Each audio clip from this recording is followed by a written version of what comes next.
Hello everyone, so today I would like to show you this bow from AF Sicai. You probably would pronounce this bow as Sicai, but actually this bow in Chinese is pronounced Sicai, which means 4 talents. Okay, so this bow here is actually based on the emperor bow. Very often if you see other manufacturers, they call it the emperor bow or the imperial bow. So how do I know? Well, I mean, just look at these characteristics here. Most of the other bows don't do this. So it has this very obvious and prominent bulge on the tip here, right? Short forward facing sear. And even though the sear does not look very long here, but if you look at the bending portion, which is here, and then the part that gets thicker, technically this bow has a very long sear about this large, about this long here, so in Kasan and then followed by this one. So this is actually a emperor bow. Now this bow here is actually belonging to Matt Wolf from Montana, US. So I thank him for buying this bow from me so that I can have a look at it and take a video and show you. So this bow looks like this, and I'm going to do a draw profile. Oh, this bow is 50 pounds, so it's definitely too much for me. But anyway, I want to show you what I like about this bow, and I actually would recommend this bow over the alternative option. So on AF's website, you will find that this bow is available in one of the other variant where it has bird's eye maple on the back, and then it comes with a carbon core. However, that version is more expensive, and this one here, the Ash version, is quite substantially cheaper. But what do you get and what do you lose? Alright, so first of all, let's have a look at the handle. Of course, I do not have the other unit with me. I saw it a couple of months ago. Someone bought it to me. I saw it, I tried it out. So I still remember what I saw, so I'm gonna compare based on what I remember. I cannot show you, you have to look at the photo online. Alright, the grip itself, this leather here is the same.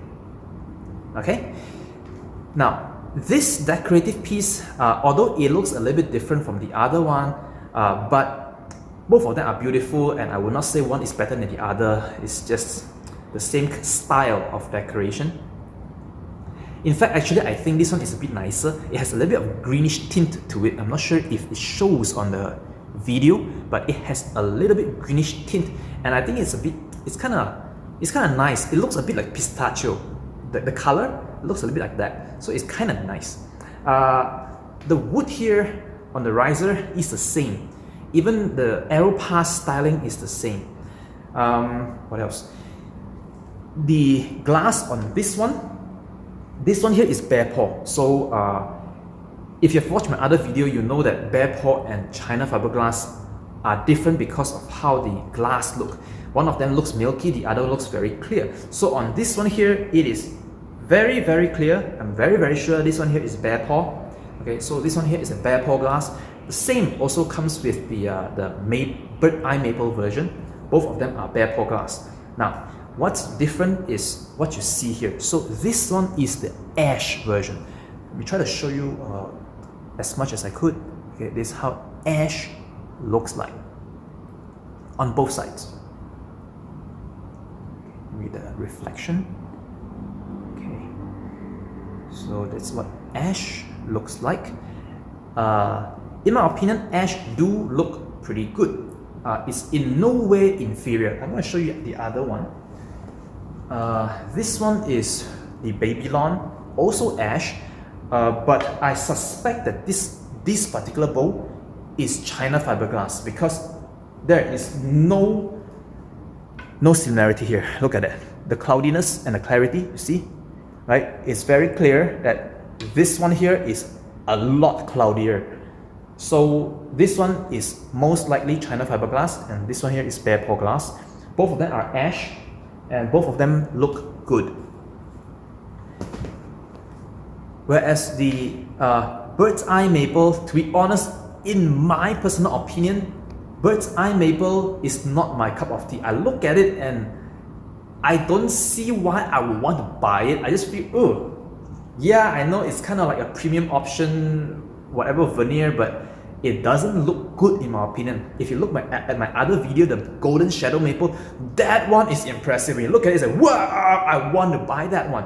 Whereas bird eye maple, I look at it and meh, not that great.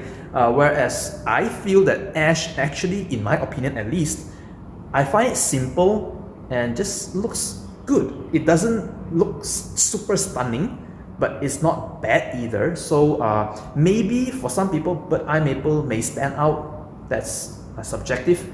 I just don't find it impressive. So I find that this ash here is not inferior in any other way.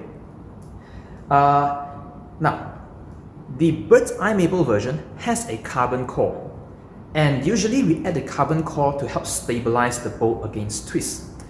However, after checking this unit here, I do not feel that this bow has any twist issue. It is stable. So I have no idea why they would want to add a carbon core in it. Maybe just to jack the price up, I do not know. But I just feel that the carbon core has no purpose in the bow. That's my opinion.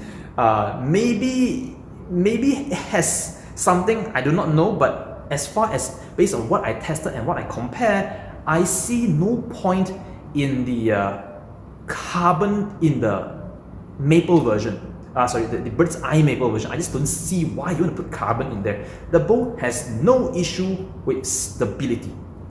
Okay, so with that said, pretty much the only difference that I can spot in which it would probably matter and would justify for the price difference is the bridge here. This is the only one.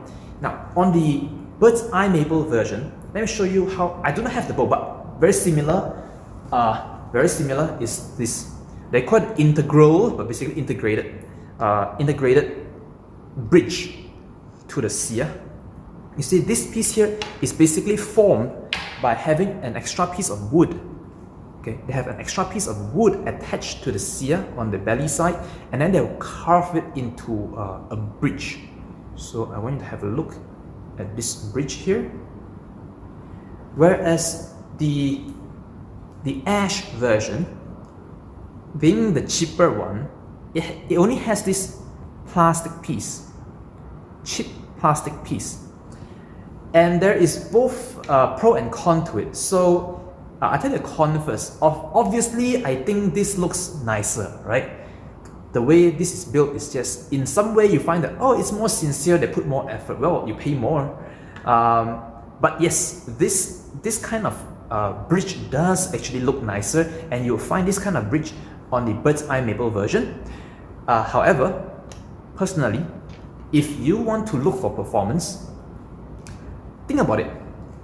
The size of wood here, okay, the amount of material used here to create this bridge here, compared to the weight required to put this bridge on, which one is lighter? Obviously, this one is actually lighter than this one. So you actually lose a bit of performance when you go for this version, whereas the cheaper one actually will perform better. Although, yeah, it does look a little bit cheap having this plastic piece, but I don't mind because you do actually save quite a good amount of money on this version. And the only thing would be this. Like I said, all the other parts, the handle will be the same, the riser, yeah, it's the same. Limb, subjective, but I do not feel you're losing anything out. Only the bridge, and this one is better performance, although a little bit not as beautiful. Whereas the bird's eye maple version, having this style of bridge, looks more beautiful, but it'll take away a little bit in your performance. So between this version and the bird's eye maple version, honestly, I would pick this for my student because I want to save money, and at the same time the bow is actually performing better.